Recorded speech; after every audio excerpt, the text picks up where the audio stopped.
You try that again, and this is gonna get ugly. Et la petite Claire. Ce soir, les policiers vous demandent d'ouvrir l'œil pour retrouver la fillette qui manque à l'appel depuis bientôt 36 heures. On le sait, dans une disparition d'enfants, chaque minute compte. Pourtant, la mère de la petite aurait attendu des heures avant de signaler son absence. Elle a d'ailleurs été interrogée par les policiers. Yves Poirier. Où est Claire Bell, 3 ans, qui manque à l'appel depuis une trentaine d'heures?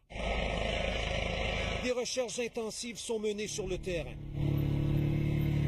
Car plus le temps passe, plus on craint pour sa sécurité et son état de santé. La personne qui s'est présentée vers 15 heures hier ici dans un commerce de Coteau-du-Lac, on peut confirmer que c'est la mère de Claire Bell. En après-midi, la Sûreté du Québec a confirmé que la mère de la petite Claire était interrogée par les enquêteurs.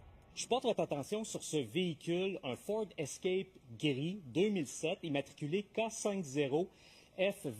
Et on a aussi rendu public les images du véhicule qu'elle conduisait, qui a fait la distance entre son domicile de l'arrondissement de La Salle et cette boutique souvenir en bordure de l'autoroute 20 à Coteau-du-Lac.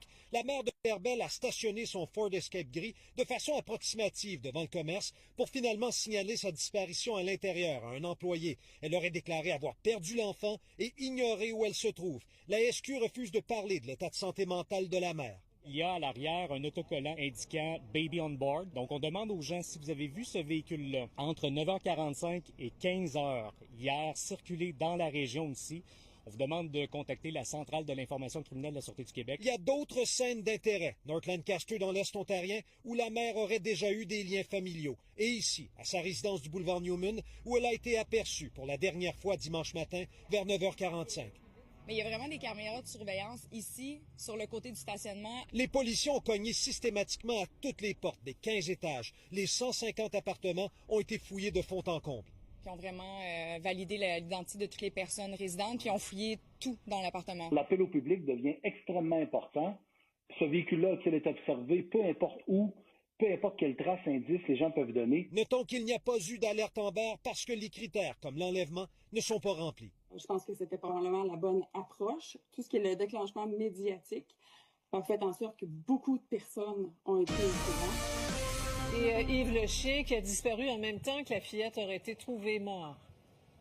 Élément très important que la Sûreté du Québec vient de nous révéler ici en direct à Coteau-du-Lac. Vous allez entendre le porte-parole, Jean-Raphaël Drolet, qui nous a donné ces informations. Peu après 14 heures, cet après-midi, il y a un animal qui a été retrouvé décédé en bordure de l'autoroute 30, tout près de l'autoroute 20. Et selon les premières constatations, l'animal pourrait correspondre à celui qui était en possession de la fillette qui est portée disparue. On parle d'un chihuahua à poil long retrouvé mort. Et est-ce que, donc, ça va nous amener vers la piste pour retrouver la petite Claire Bell? On le souhaite. Les recherches sont présentement concentrées. Angle 20 et 30 à Vaudreuil-Dorion. On se met tout de suite en direction, Sophie. Merci beaucoup, Yves.